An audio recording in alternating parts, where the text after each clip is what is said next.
Open 7 on number 50, what, 7? Open 7 on number 57 today. Y'all know what it is, man. Stoke to Ease Open Seminars. We here same time, same place every single Monday, 7 p.m. GMT, 2 p.m. EST. Education for a new generation, you know what I'm saying? Bring you the kind of expertise that you usually have to pay through the nose for, sitting those dry ass lecture theaters with those crusty old white men, but we bring you that idealist education, you know what I'm saying? The kind of thing you thought you were going to get when you went to those lecture theaters before they bored you out your mind with all that logic ish and whatever else. As ever, I'm your boy, Dr. E, director, lead tutor at TBT, philosopher extraordinary, all those wonderful things right there. Y'all know me, man. And that's your girl, the great dictator Tanzine. Obviously, vote for her in the dictator elections. You know how that goes with your famous 3 platforms. Yo, you want to run through the 3 real quick? What's your 3? Hold on. No, not now, because I'm trying to find the thing that I want to read. My man is like trying to like do her research at the last minute. No, I had it up, but she took it down. Nice. I've got it up. When I went to her website, it wasn't there, but now I found it again. Oh, but in any case, so that's the great dictator Tanzim, obviously, and you'll join in every single Monday, as I say, 7 p.m. GMT, 2 p.m. EST for the live show, and then you come back every single Saturday for the edited version where you catch our CinemaScape with all the information that rolls through at the top up there. And of course, thank you to Missy, who does all of our edits, does all of our all of the background work and whatever else. We love you, Missy. Thank you for all of that. And I would say shout out Kareem, but Kareem ain't with us today. Nevertheless, shout out Kareem. So all of y'all don't have Kareem. Hi, Kareem, we love you. I'll get one. You know, we love you extra today because Kareem is away revising, preparing for her own examinations.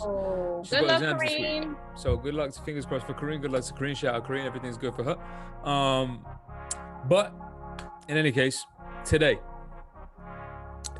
having said all of that, and of course, do your sign-up subscriptions, whatever else, hit the bell, go tell people, run around the street screaming, you know what I'm saying? Good-looking Arab, gorgeous Bangladeshi, I know what it is. But real PhDs, man. Real PhDs. What's up, though? But in any case, today is a little different. No, it's not even a little different, if I'm being honest with you. Today is an education FAQs day, so it's the kind of stuff like where we tend to try to field questions that either I've got or you've got during the course of the week, or like students have hit us up with or what have you, because you know we're real teachers and whatever else. Mm-hmm. So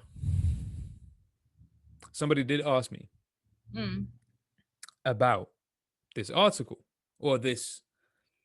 Well, it's an essay. It's an essay, but it's they didn't. If I'm being completely honest, they weren't that smart. That's why I ain't saying their names. They ain't asked me about the article or the essay itself. They asked me about the author, right? And the controversy surrounding the author, because there was some. So let's just get into it. So go ahead. Tell me, give me the context. So today we're going to be talking about an essay that was published by Chimamanda Ngozie Adichie, who's a Nigerian writer. Purple Hibiscus. Woo! Huh? Oh yeah, Purple Hibiscus. Yeah, man. I had to read it at university. It's actually one of her books is one of the books I gave your brother when I first met him as a gift. Is it? Americana, yeah. Oh, you gave him? Oh, damn. Mm-hmm. Check that out. Okay, I didn't know that. So. Give me the context. Go ahead. So tell me about Chimamanda Ngozie Adichie. The essay that she published, but before we do that, we're going to give a little bit of background. So basically, she's a Nigerian writer. She's like, I think one of the top Nigerian writers at the moment. I mean, easily. Most well known, at least. That's not a debate. And a few years ago, she gave an interview where, so she's a feminist. She's open feminist. What she is, but she says she didn't put herself in that position. She just ended up there. Yeah. So I guess like. Whatever, I don't know who labeled her this, but either way, she's labeled as a feminist. And so she was giving this interview, and the interviewer asked her about, do you think trans women and cis women are the same, I guess? Or I don't remember the exact question. It was something along those lines. It was a Channel 4 interview or a BBC interview, one or the other. It was on March 2017. Y'all can find it online, but it was like a Channel 4 BBC interview, something in March 2017. But yeah, I don't remember the exact question. But it had something to do with trans women being women. Right. And her response was, I think trans women are trans women. And I think there's a she basically was what she did say is that there's a difference between the experience of somebody who's trans and somebody who is a cis woman, but she didn't use the term cis woman. She didn't. She didn't use that term. I think she just might have said woman. She did. And the point that she was making was that, you know, if you were born male bodied and then you later change your gender or change your body or whatever your appearance and take on a new gender and a new sex, um, then that's a different experience than a cis woman who's had, you know, a female body her whole life. And so, yeah, that's what she said. So when people talk about, are trans women women, my feeling is trans women are trans women. And I think if you've lived in the world as a man, with the privileges that the world accords to men, and then sort of switch gender, it's difficult for me to accept that then we can equate your experience with the experience of a woman who has lived from the beginning in the world as a woman and who has not been accorded those privileges that men are.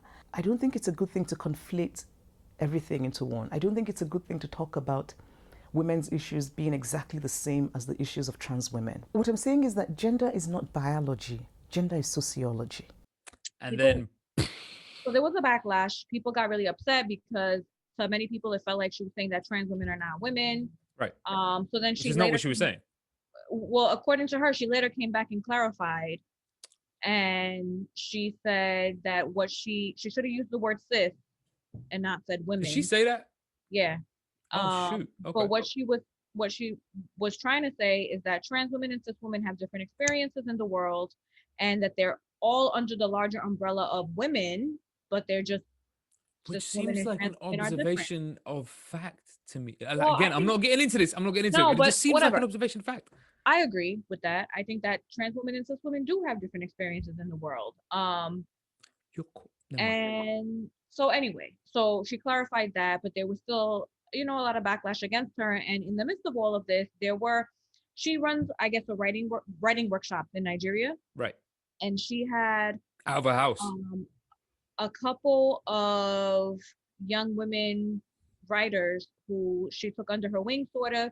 And you know, I think one or two of them stayed in her home, and That's what I mean. you know, she sort of helped them with their writing. And I know one of them happens to be a trans woman, I believe. One of them was a trans woman? Is that the story? I think that's what it was, or she's I didn't know that. non-binary, something like that. Yeah. Okay, so, cool. All right, I wasn't aware. So when this ended up happening, when the backlash happened, apparently this woman who knows Adichie, you know, personally, she stayed in her home. She started going online on Twitter, and apparently she called her a murderer. She accused her of being anti-trans, and Chimamanda Ngozie Adichie took offense to this because she was like, number one, you know me, why are you going on Twitter? Just contact me. Just talk to me. Just talk to me. And two, if you know me, you know that I'm not anti-trans, and that actually I am, you know, I uphold the rights of all marginalized people. Right. And so then I guess there had been sort of this back and forth happen, not a back and forth, but this woman had continued to, you know, say these things about her. And so she finally responded, and she responded with this essay. And so the first two parts of the essay are dealing with the specifics of like her relationship to this woman and sort of like what their back and forth has been, and how she feels that this woman sort of is using this as an opportunity.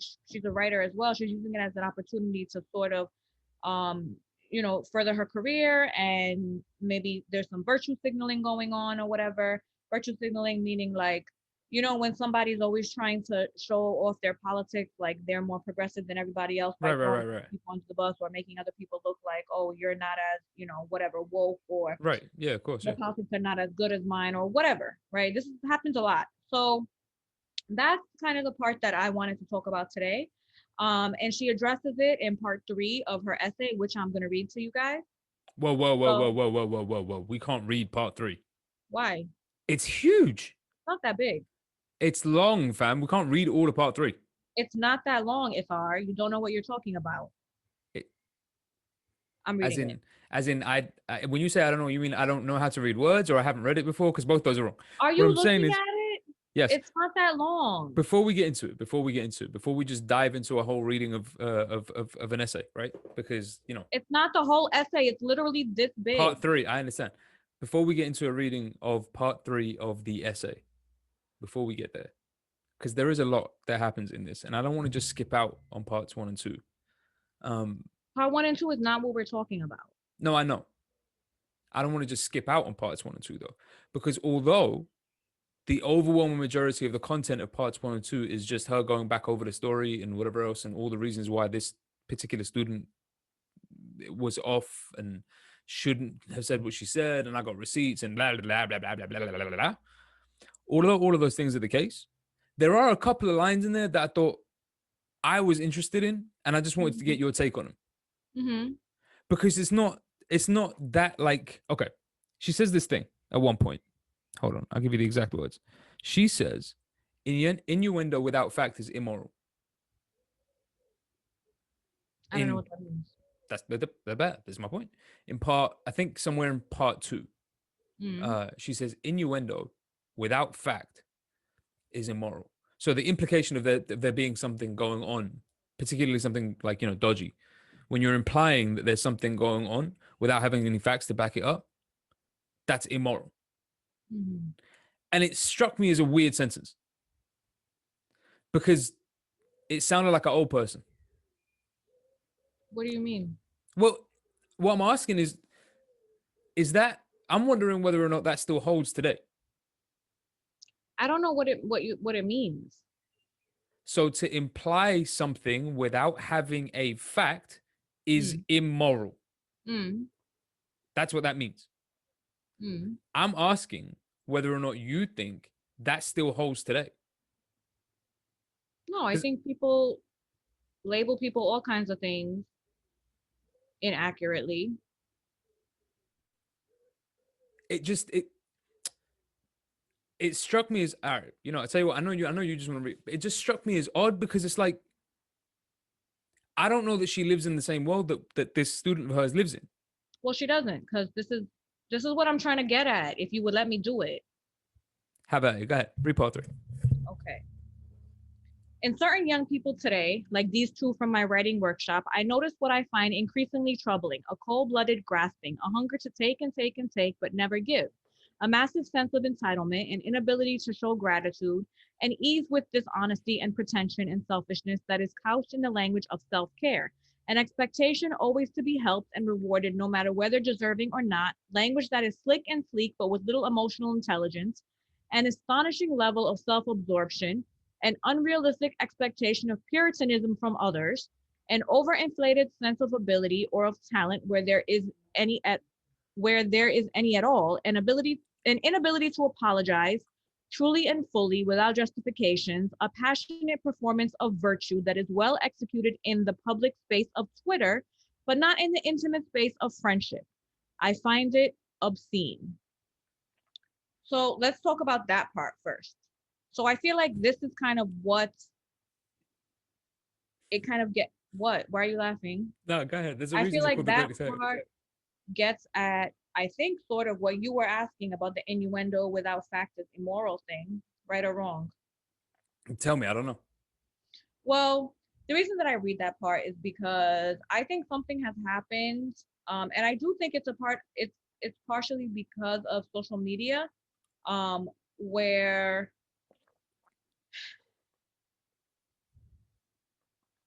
social media separates you from other people in a way where you can act on your impulses and you can act in a way that you would not behave in that way in person, right? Right. So you can demand things of people. Right. You can attack people. Right. It just gives you space, I guess, to not have to behave decently with human beings anymore. Right. And I think that that's what she's getting at here, and I think that does have something to do with the whole innuendo without fact is immoral. But she's not talking about social media. She is. She's social media is part of it, but her concern is the broader issue of cancel culture. So she goes on in this. I haven't read that part yet, but she does go on to specifically talk about social media. Yeah. But what I'm saying is that I think I agree with her. I find this generation to be really. This whole thing with self-care. So I remember it was the first time I heard about self-care, and it has self-care was like, I'm not going to do things that are bad for my mental health, blah, blah, blah. But self-care has turned into extreme selfishness where it's like, I'll do what I please in the name of self-care.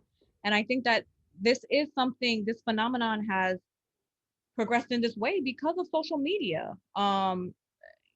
Most young people in particular, our generation as well, but even people younger than us, life happens on social media. So it's on Twitter, it's on Facebook. It's not really Facebook so much, but Twitter is a big way that people put these things out there. And I don't know, like, I agree with what she's saying. I think there's many young people today who are incredibly selfish. I think as a population we're getting more and more selfish. But you're not saying they're selfish just in the social media space. You're saying it's amplified by I social think media. it's amplified by social media But and that's has okay. trickled So that's into what I'm life. asking you about. So I It's get that trickled it's into life. amplified by Yeah. social media. Mm, That's clear. But her concern is not just that. So like the fact that she wrote this 3 years after that interview, right? So she had that interview in 2017, and then 3 years later she writes this. And granted, in the course of that 3 years, there's been this back and forth and God knows whatever else with the student and blah blah blah blah blah. Cool, but by the time she writes this, she writes it primarily because she felt like the threats that were coming from social media were getting too real. yeah. Like at one point, somebody People said that. called her a murderer. People, go ahead. No. Somebody called for like violence against her. I think it was actually one of these women. One of these women that she's writing about said something to the effect of like, take up your machetes and defend us or something like this. And it's like, what are you saying That's what I'm saying. about someone that you know? Just That's talk what to I'm the saying. person. Yeah.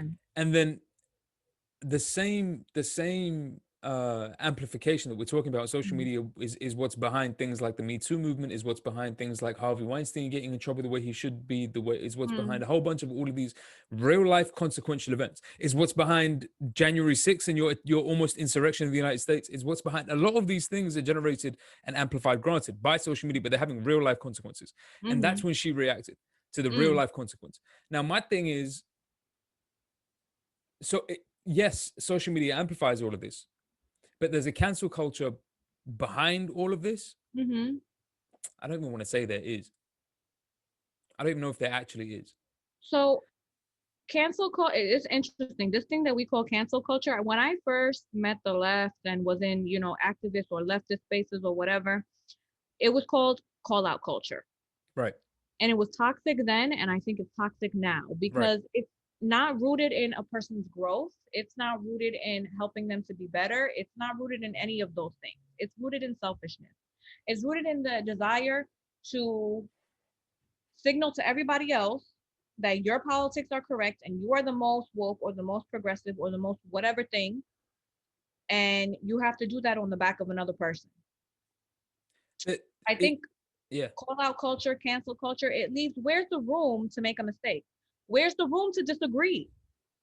Where is that? And this is something as a teacher, I see a lot, right, in the classroom. And this is one thing I wanted to talk about because reading her essay brought this up for me. Because what she's essentially saying is like, you have to agree with the orthodoxy of these spaces or you're wrong. You're just like, you're diminished as a human being. I work in a community college, and a lot of my students, I work with Black and brown and poor and white poor students. These kids are from the hood. These kids are, coming into academia for the first time. And you know what? People have all kinds of ideas. This idea that like your identity is what gives you the correct politics, which I think is pervasive in the United States, is wrong. It does not. And also I have a problem with this notion of the correct politics, right? Like, who's to say that your politics are correct and someone else's are completely wrong? And I find like in the classroom, you'll have a few students who are like into the super woke thing. But what ends up happening is that there are students who maybe don't understand some of this language or have never come into contact with these ideas or just straight up don't agree. What do you do? Right? So as an educator, I find it to be my response. I'm not here to indoctrinate anybody. I'm not here to shut you down. I'm not here to, force you to agree. I'm just here to have you question the way that you think on both sides. Everybody got to question how they think. I'm here to indoctrinate you. Yeah, I'm not doing that. I'm definitely here to indoctrinate you. I'm explicit about that. I say it in my classes. You know that. Like I Are you say it, serious or are you I'm kidding? not playing. I am not playing. How can I you am say that? because here's my point. Because I'm a real educator. The difference between me and whatever else is if I say I'm not like the other teachers who don't tell you. No, I say explicitly. I'm here to indoctrinate you. Now, if you know that and get indoctrinated, that's your fault. Now, that's your Yeah, fault. I don't. Anyway, I don't want to indoctrinate anybody. I want you to think. So for example, I have students when we talk about gender in class. You know, sometimes it is a very difficult conversation because we have students who say all kinds of stuff. I've had students who have told me there's only two genders. The rest of this stuff doesn't exist, right? So obviously this is not something I agree with. And also it's it's not a matter of opinion, right? It's sort of this is a fact that there are many different genders. This is an Yeah. actual, I mean, you go tell that to somebody who, you know, is third gender or non-binary or whatever. Yeah. What is it that you're saying, you know? So, but as an educator, what can you do about that? Are you going to shove it down someone's throat? No. You can't do that. You can question them. Yes. You can make them think. Yes. But beyond that, I'm not here to force you into the orthodoxy, but I find that a lot of these spaces, whether they're actual physical activist leftist spaces or if they are social media spaces, like a lot of canceling happens on social media.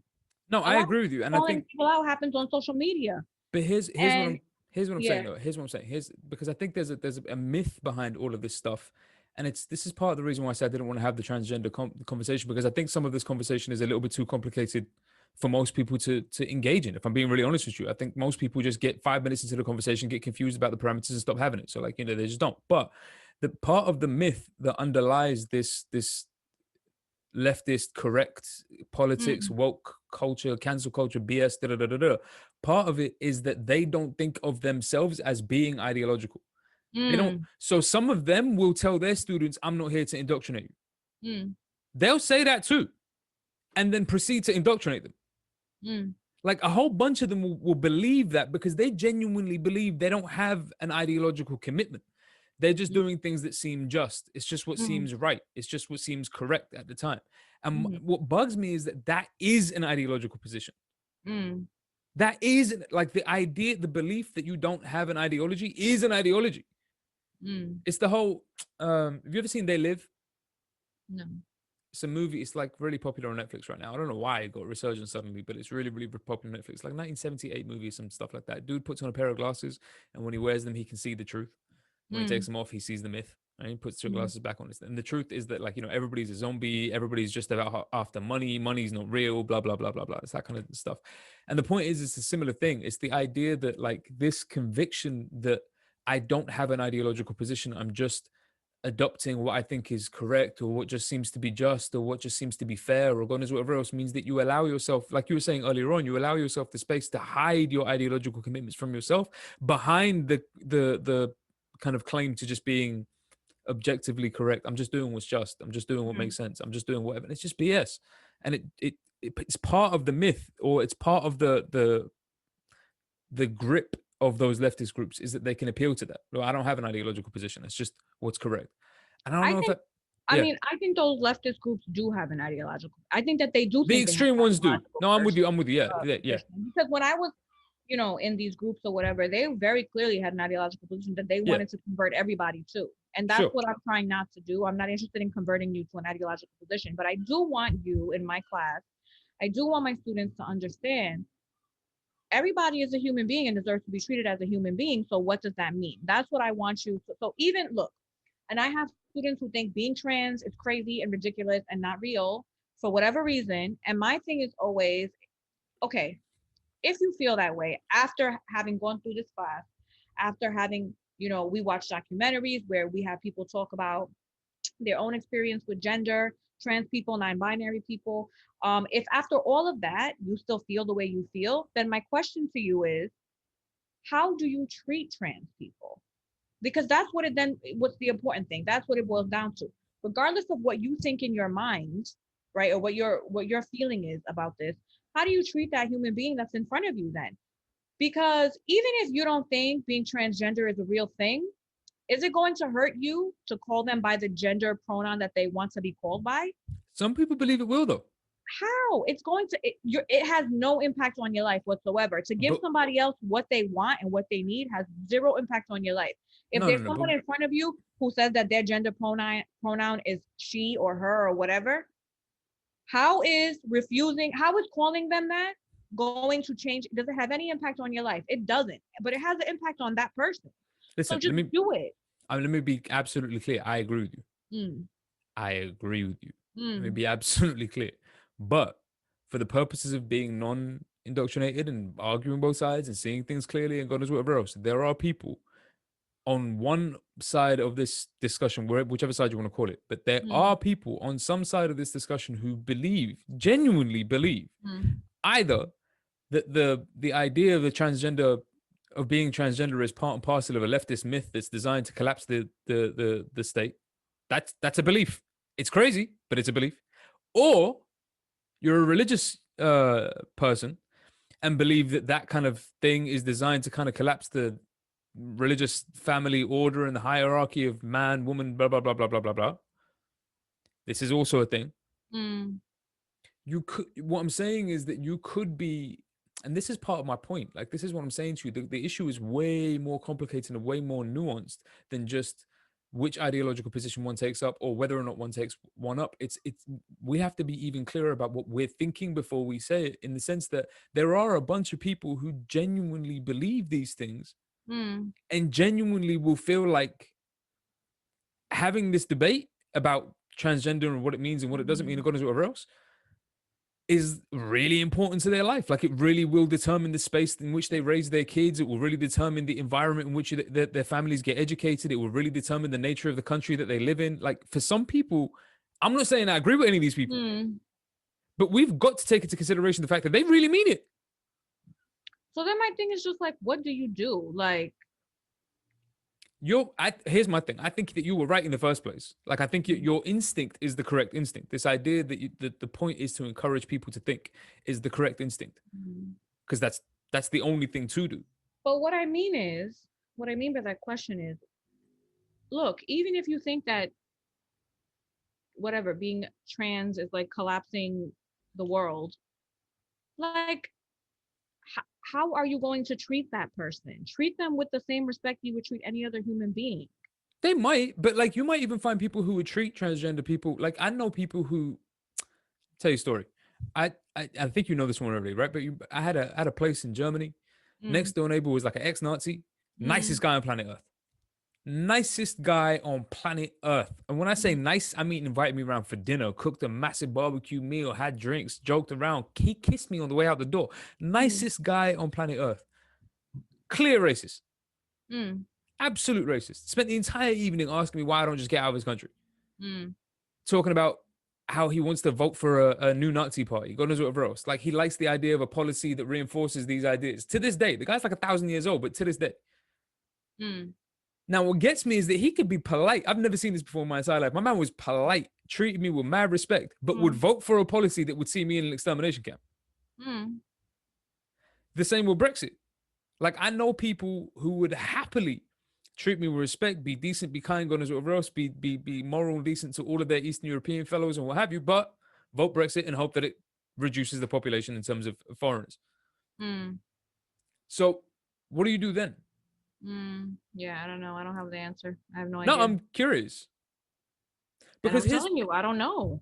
All right, because here's my thing. This is what I'm trying to say to you. I feel like this issue is and this is why I don't want to talk about transgenderism, but I feel like the issue ends up putting itself in a position where it brings up a bunch of problems all at the same time. And people, it's really, really, really hard to unpick all of them at once, right? And one of them are the ones that you mentioned earlier on, which is the idea of how social media amplifies that sense of, I don't know how you put it exactly, but self-interest, I guess. Because like you were saying, now go ahead. No, continue, because I just want to read more of that third part of her essay. Tell you what, do that, and then we'll come back to this. Okay. So There are many social media savvy people who are choking on sanctimony and lacking in compassion, who can fluidly pontificate on Twitter about kindness, but are unable to actually show kindness. People whose social media lives are case studies in emotional aridity. People for whom friendship and its expectations of loyalty and compassion and support no longer matter. People who claim to love literature, the messy stories of our humanity, but are also monomaniacally obsessed with whatever is the prevailing ideological orthodoxy. People who demand that you denounce your friends for flimsy reasons in order to remain a member of the chosen Puritan class. People who ask you to educate yourself while not having actually read any books themselves, while not being able to intelligently defend their own ideological positions. Because by educate, they actually mean parrot what I say, flatten all nuance, wish away complexity. People who do not recognize that what they call a sophisticated take is really a simplistic mix of abstraction and orthodoxy. Sophistication in this case being a showing off of how au fait they are on the current version of ideological orthodoxy.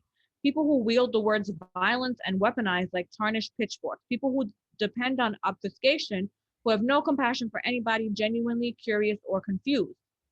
Ask them a question, you are told that the answer is to repeat a mantra. Ask again for clarity and be accused of violence. How ironic. Speaking of violence, that is one of these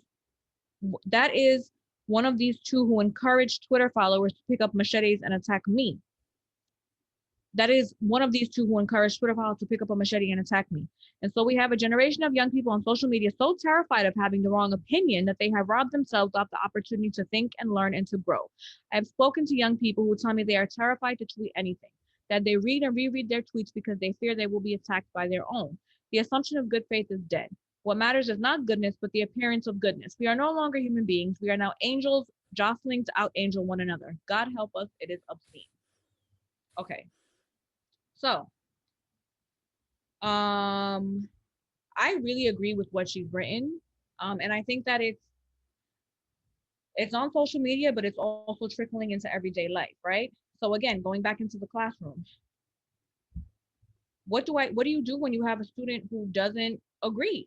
And I have had students in the classroom say to me, I don't like to have these conversations around social justice or whatever, these race and gender issues, because I don't agree, and I'm told that I'm wrong, I'm racist, or I hate trans people or whatever. And they're like, you're not allowed to disagree. And I think what she's saying here about parroting the orthodoxy is really true. I feel like wokeness, social justice spaces, activist spaces, leftist spaces, whatever you want to call this thing, progressive politics, whatever, has gone off the deep end to a degree, in that there's no room for conversation, there's no room for clarification. You have to agree with what you're hearing, or you're on the wrong side, basically. I'm with you. How did we get here, and what do we do moving forward? Because what are you going to do? This is my question to people who act like this. What do you want to do? You want to cancel we live on the same planet. We live in the same country. We live in the same communities. What, you want to cancel everybody? Good luck. I mean, their thing will be that yes, they want to until everything's clean. But how do you live? You don't. I don't understand. This is why I wanted to read this part 3, because it's a lot of the things she brings up in here are things that I have been thinking and feeling for a very long time. And I I'm confused, and I'm just like, where are we going with all of this? You want to hate everyone that doesn't think like you? Everyone's not going to think like you. I don't even think in the world. This is what I'm saying to you. I don't even think they think of it when you, okay. See, I think we're missing the point, but when people are this self-involved, that you can tweet a call for a machete killing. The concept of tweeting for machete killings doesn't strike you as in and of itself dodgy. Like, just the idea. Like, this is a bit, regardless of whether or not it's disproportionate to the person I'm talking about, there's something fundamentally wrong with being able to tweet, yo, machetes. That's like, it was funny when 50 was saying get the strap. That was funny. But this is dangerous. When you're this self-involved, I don't know these people really understand the consequences of what it is that they're doing. I don't think they do. I don't think they care. I don't think it's important to them. what the consequences are of what's happening. I think they think they're doing what they're doing in their this is what you were saying, what they're doing in their social media spaces. I think they think it's an extension of the right for them to speak freely. We're talking about a generation that was born with the internet. The right for them to speak freely, as evidenced by the internet, which is for them their greatest expression of the democratic freedom to speak.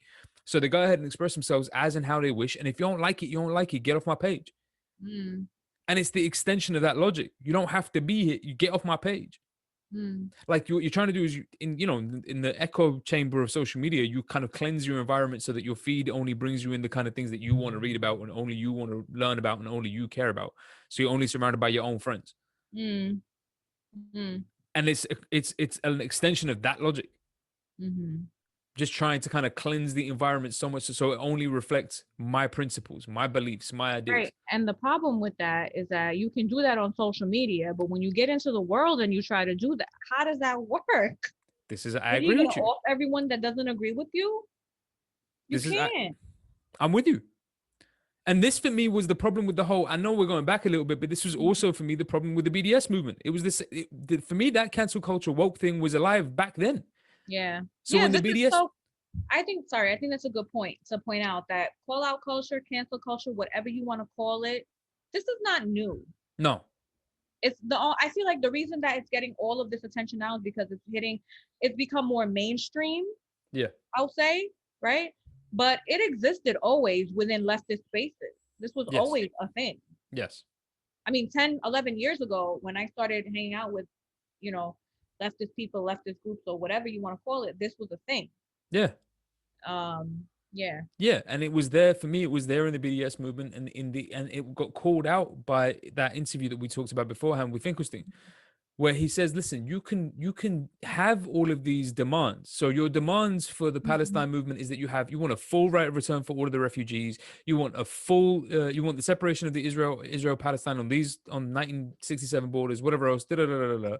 But when people ask you what your position on Israel is, you say we're agnostic on Israel. We don't have a position on Israel. We don't need to have a position on Israel, which is insane. So anybody and everybody can see what you're really calling for is the destruction of Israel, but you're just doing it in these kind of like dodgy little lines without having to say it explicitly. And they would say, no, we're not. We're just following the law, blah, blah, blah, blah, blah. But Finkelstein's point was, at the end of the day, you're going to have to debate the other side. Like, you can do this to your own cabal as much as you want, your own crew, your own cult, your own whatever group of people who believe what you believe. That's great. And y'all can have as many followers as you want. But you're trying to change the opinion of somebody who doesn't agree with you. You can't do that by force of numbers. And even if you did it, this to me is what I think you've said this in the past. It's what underlies the January 6th thing, is that even if you were to manage to socially and culturally squash the opinions of the people who you disagree with, that doesn't mean they went away. Right. Now they're just festering. And they're angry. And they're angry. And they're going to attack back. And they're going to wait for a moment to bust. And then a certain president comes along and tells them, hey, you all right? Right. And then they bust. And then everybody's like, oh my God, like, what's going on? I'm like, well, you kind of did this to them. Like, it was never enough for you to just beat the crap out of them. This is what you were saying. You can't just beat the immorality out of another person. I was a person of the radical left. I still am of the radical left. And there was a famous leader of the PAIGC. It was a liberation movement in a place called Guinea-Bissau. If anybody here has heard of Guinea-Bissau, I'm going to give you a free copy of my book.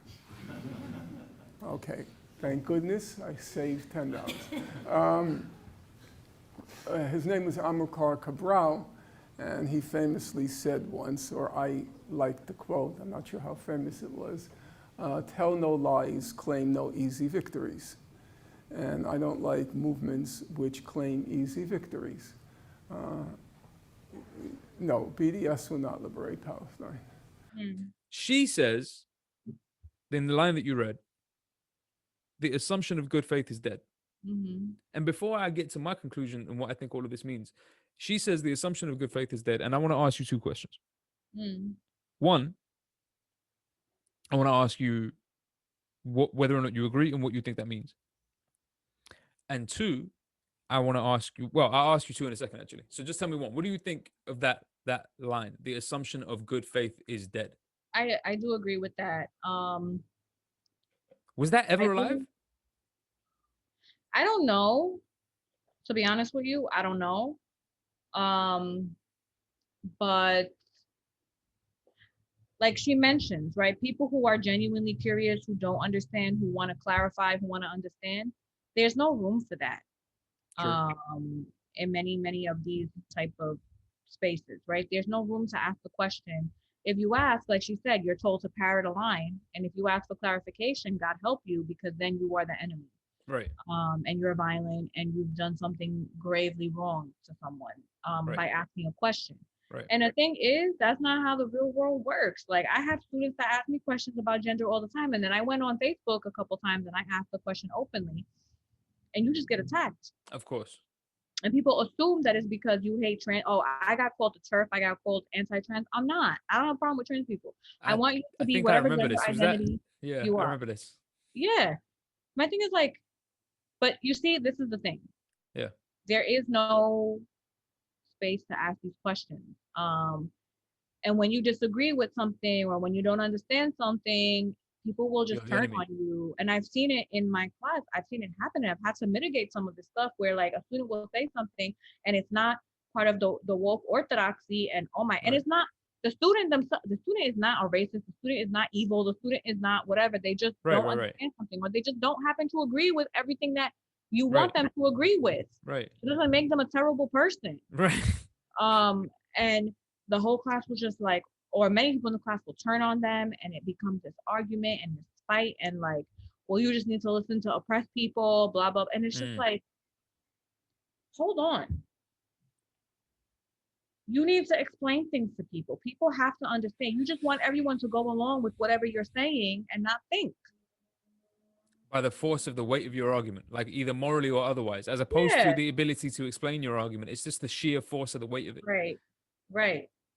And most people, I think, cannot explain why they have the position that Can I just say, see, this conversation we having right now, this is exactly what I was trying to tell your boy on the beach that one time when we were there, and I was trying to explain my problems with the so-called whatever they call the left. Please don't call him my boy, because he is not. All right. None of those people are my friends. But yeah, I don't really like him either. So him, that one, that weird one, yeah. And if he sees this, call me. What's up? But the point is him. He was weird. But what I was trying to get across to him is exactly that point. The argument of the left has always been, since the 60s, has always been couched in this principle of kind of cultural revolution, which abandoned the need for explaining anything. You just had to make things culturally correct. You had to make things work culturally. Just had to reflect your policies and your principles culturally. Didn't have to make any sense. Just had to reflect it. And I feel like as soon as you abandoned attempting to explain any of this stuff and just forcing it down people's throat culturally, this is what ends up happening. And this is the problem with the left, that you don't have an argument. I agree with. I have an argument. I consider myself a leftist. I have an argument though. But the people on the other side have an argument. They're like, I don't know, God. That's an argument. But I want to make something clear. I don't want people to think that this criticism of the left or whatever means that I'm aligning somehow with the right wing, because I'm not. No. Those people are nut jobs, and I think that they are a problem. Yeah. That's when you hate everyone and you want to like force, because they're doing the same thing. They're just doing it from the other side. This is what I'm seeing. This is the problem. I'm seeing the 2-5 doing the same thing, but just with different politics. Where one side is like, you have to accept all these things and just don't understand them, just repeat it. And these people are saying, all this is wrong because I said so, or my God said so, and you just have to repeat it. And it's like, no, what happened to thinking? It's the line that you read already. People who claim to love literature but are monomaniacally obsessed with whatever the prevailing ideological orthodoxy. They claim, the part that caught me was that you claim to read literature. You ain't reading. There's no way you're reading something you sound like everybody else. How are you reading? You sound like everybody. Okay, so look. So that was question 1, though. Before we get to the wrap up, I want to know your opinion on question 2.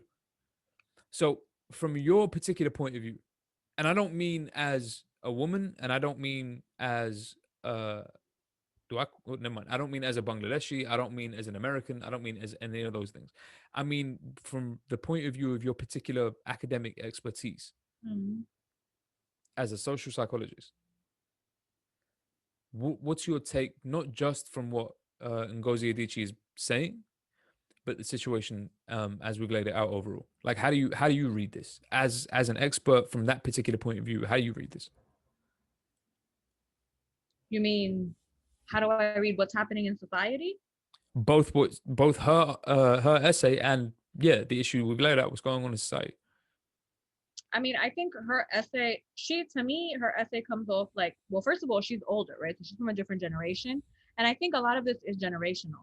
Mm-hmm. You see it more and more amongst young people, millennials and younger.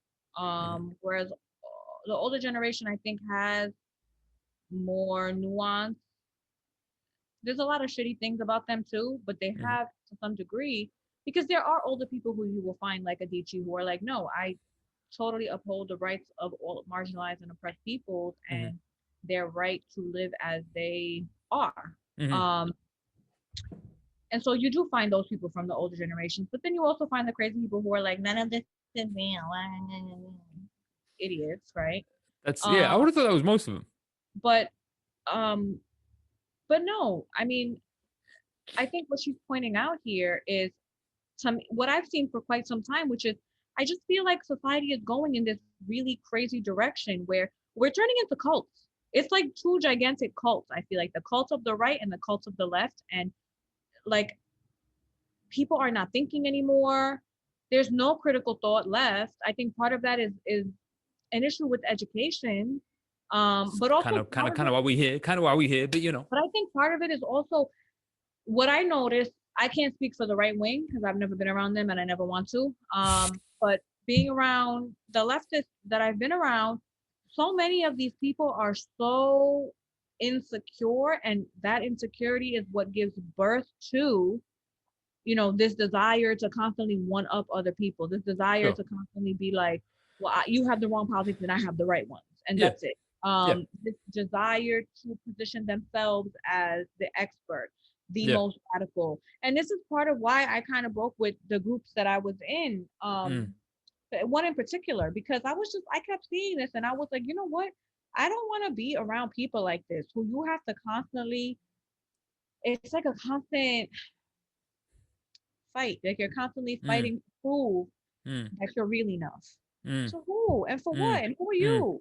But this is really what I see on the left happening a lot. And I think it's important, right? She talked about meeting so many young people who are afraid to tweet the wrong thing, who can reread their tweets over and over again and are terrified they're gonna get attacked. This is what I see in leftist spaces. I was seeing this 10 years ago in leftist spaces, to be honest with you.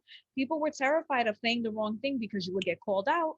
And being called out was like, people took it like it was, the people who were doing the calling out took it like they were proud. Like, why don't you just have a conversation with that person? Why you gotta call people out? Like, because it's almost as if it's an ideological victory for them. Like calling somebody out is like, I'm doing the duty of the ideological orthodoxy. I'm kind of fulfilling some kind of demand.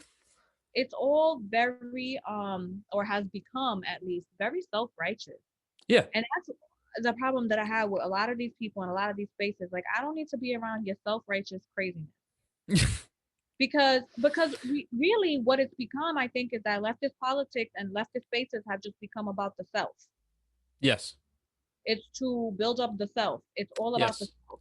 Yeah. Whereas I think, or I would hope, I wasn't around in the 60s, but I would hope previously it was about the larger struggles and inequity and oppression, but not oppression of you as an individual, oppression in this larger sense,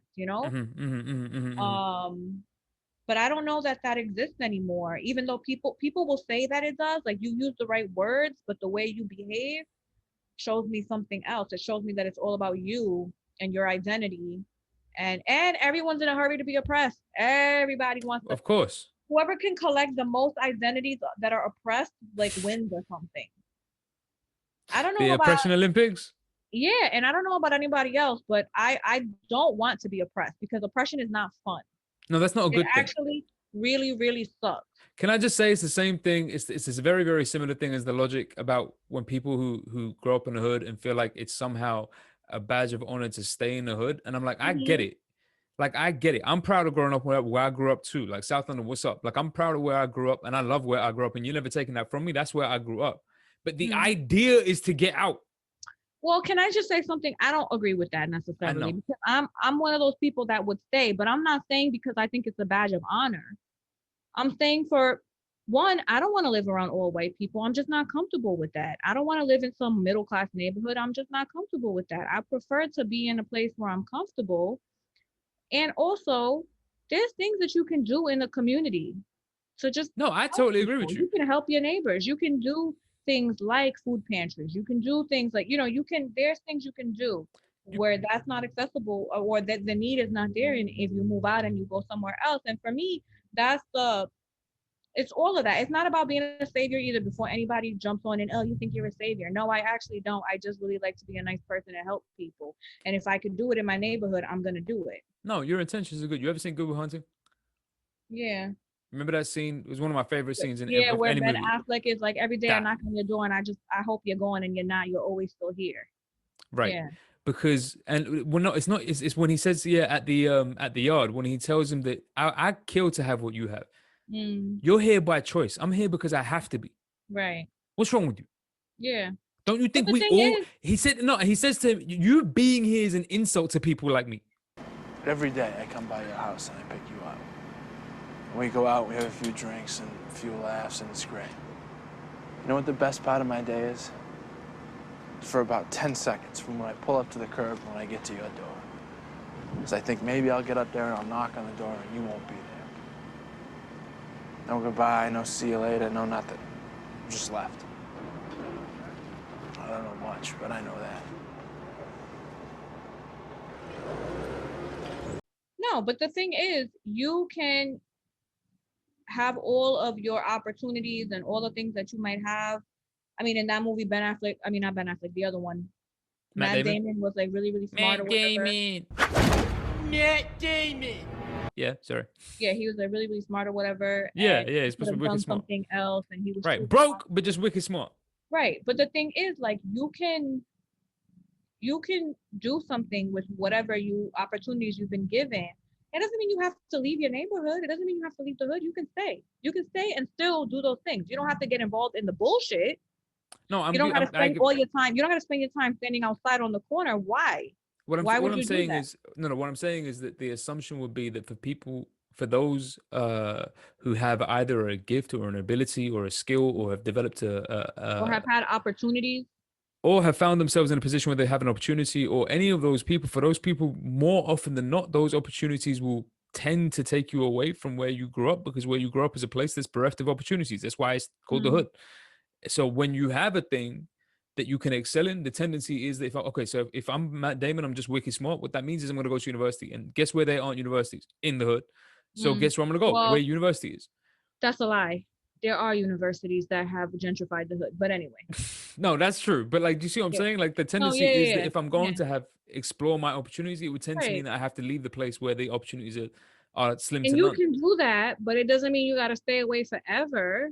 No, it doesn't mean you got to stay away. Look what's happening. It doesn't mean you got to stay away forever. I just don't like this idea that, like, you get an education and you get a job and then you move out and move to some suburb. Like, the suburbs look like because I think you think that it involves an ideological commitment the other way, that it doesn't. No, I don't think it involves necessarily an ideological commitment. I think a lot of times there is one. I agree with that. People who do that. I don't think it necessarily involves that, but why? I just don't want to live in that environment. Have you seen No, I don't necessarily. And again, I don't necessarily want to live in that environment. And I don't think it's a choice one way or the other. Like, I don't think it has to be that way. Like, I don't think my choices are black and white. Excuse the messed up political pun, but I don't think it's that simple as saying I'm either living in the hood or I'm living in a white suburb.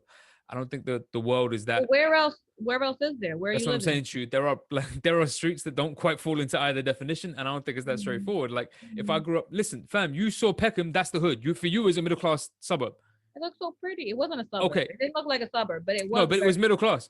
All right, for you. But that's what I'm trying to tell you. It's not as clear cut as the hood is the hood is the hood, and the suburb is Mhm. the suburb is the suburb. There are places where your eyes can't even be sure of what you're looking at. Where you come to Peckham and you think it's middle class, and where we grew up, there we're getting stabbed on a regular basis. It's like it's different. So what I I still mean is, can't believe people in Peckham are stabbing. Why? I can fully believe people in the Bronx are shooting people. I Somebody fully understand. gave me one of those houses.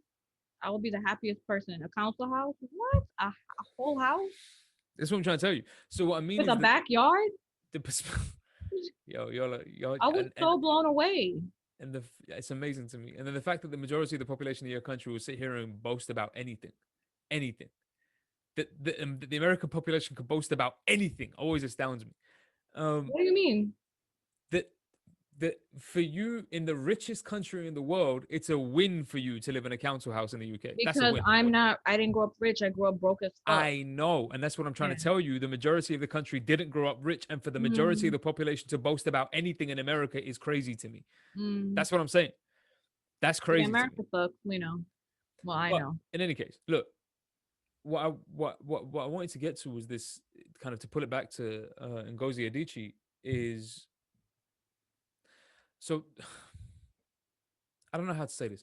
I think she's right. Let's start there. I think she's right with respect to the last thing she said, the last thing you read, right? Well, Read I it? think she's identified something correct about the younger generation, um, that she's speaking on. That Yeah. the self-centeredness, the selfishness, the inability to have like the lack of emotional intelligence, the lack of compassion, the lack of good faith, all of those things. Yeah, it sounds like a tweet. Like a tweet would be bereft of all of those things. It's not a Yeah, compassionate, it's a tweet. right. But the thing Everybody's a is, tweet.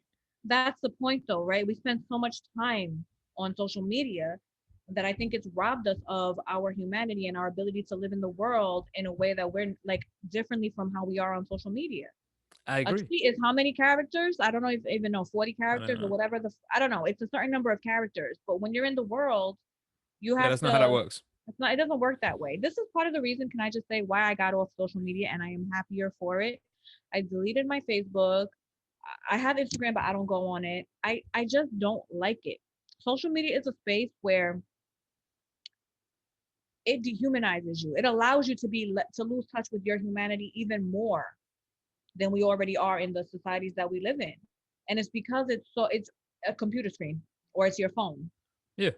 right? And so you're interacting with human beings, but you're not doing it in a way that is But you're not really interacting with you're human not beings. really Yeah. interacting. Like you are, but you're not. You're You interacting know? with an avatar. It's not a complicated Right. thing. Yeah.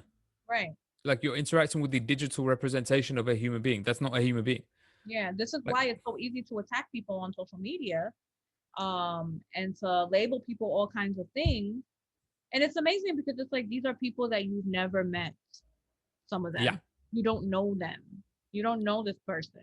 And it doesn't even seem to be need to be a prerequisite for casting judgment, because I don't even think the judgment means what we think it means. Again, I think you're right in the sense of this being a generational issue, but I don't know if the judgment is even intended to mean what they think it means when they say it. Like I think that they go to sleep, wake up 72 hours later and forgot they did it.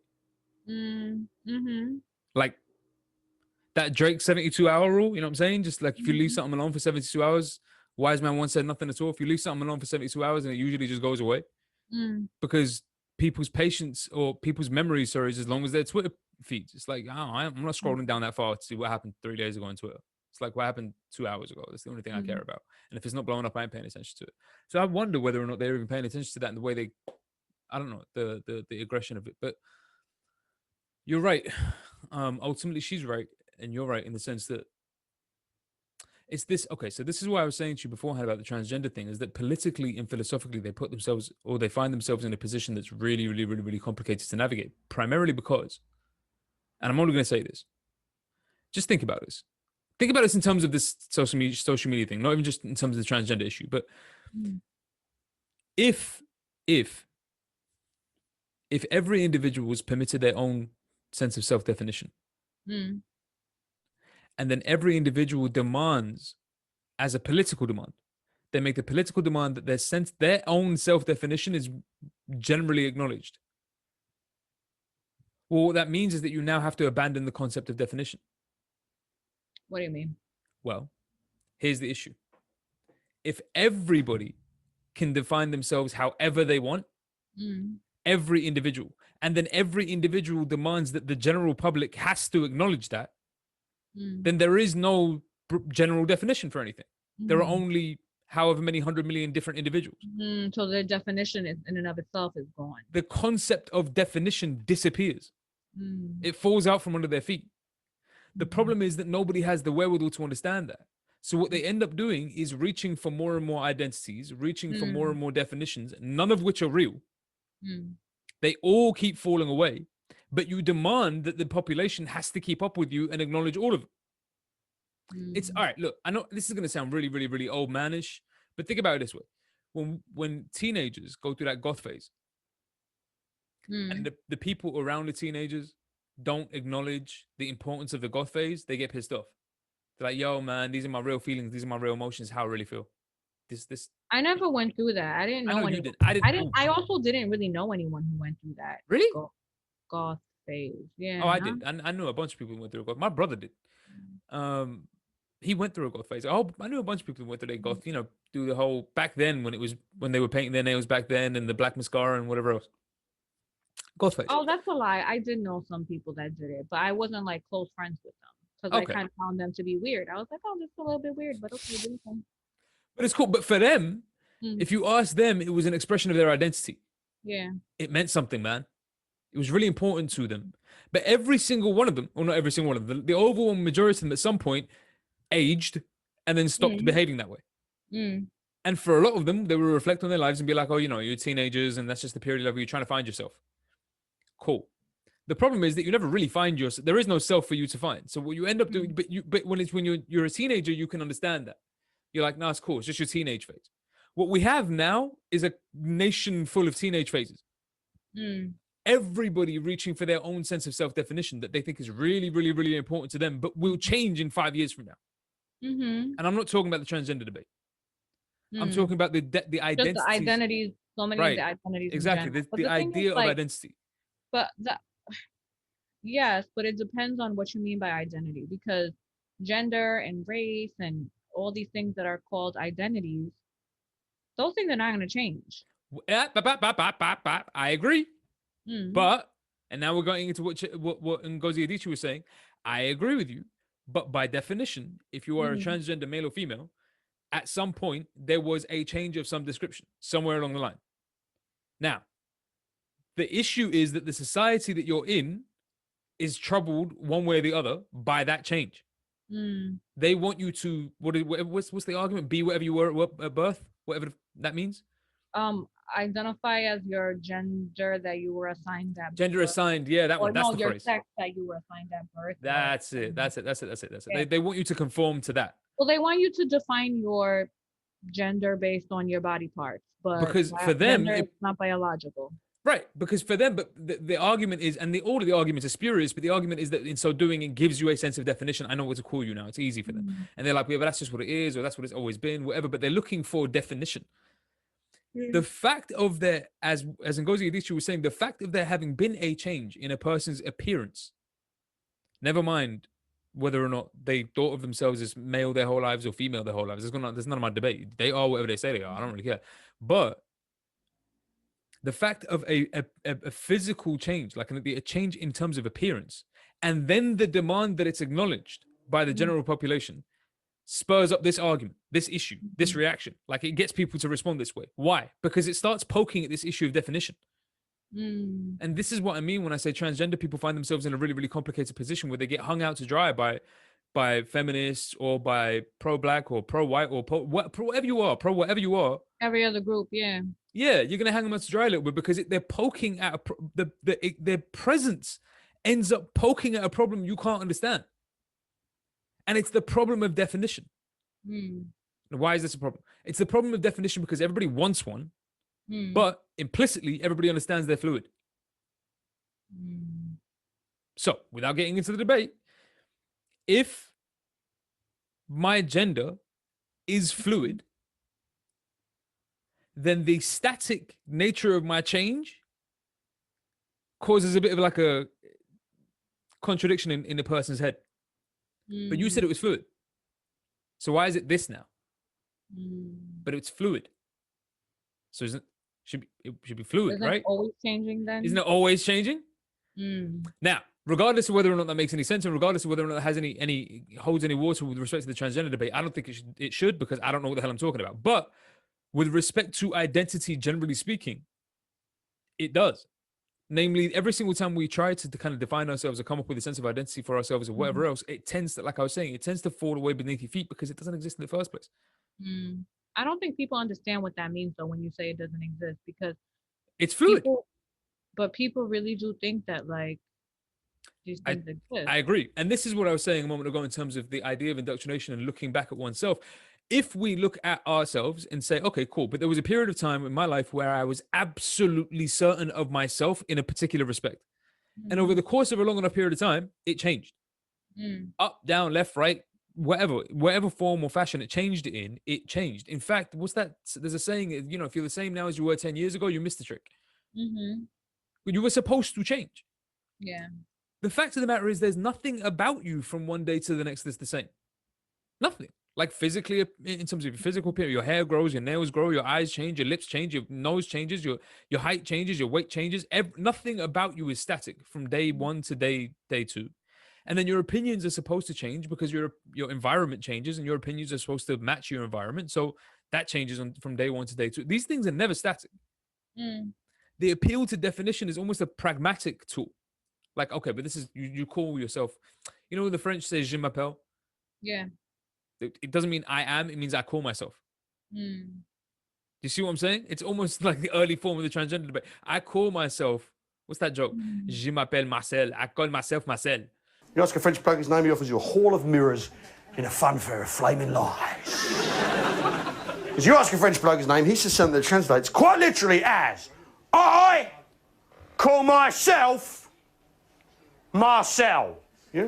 Je m'appelle Marcel. I call myself Marcel. I call myself myself. I call myself myself. I call myself myself. I call myself myself. I call myself myself. I call myself myself. I call myself myself. I call myself myself. I call myself.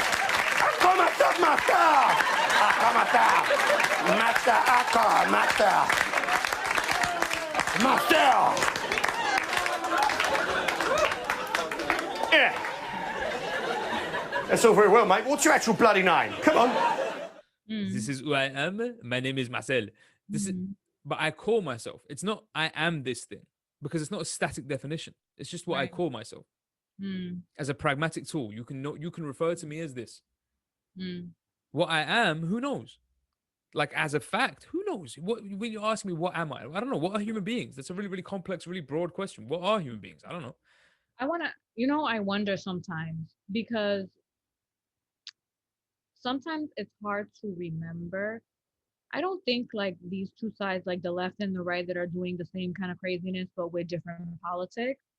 I don't think that this is the majority of people. I think the majority of people are normal and are just like, what? Confused and stuck in the middle. What? Yeah. And I think sometimes it's you forget. Right. At least I forget. And I feel like this is like the left is like everywhere, but it's not everywhere. It's really, and I actually wonder how many people, I think from the younger generation, it's a lot more people that think that way about the orthodoxy and you got to fit the orthodoxy. But it's not everybody. And it's, no, far from it. Yeah. And you know, Far it's from it. funny because when I was like a hardcore leftist before, I used to make fun of the normies, but now all I want to be is a normie. I just want to be normal. Because normal doesn't mean that I can't have politics. It doesn't mean that I can't, or that I can't. No, at all, yeah. I don't even want to call it politics. It's not politics.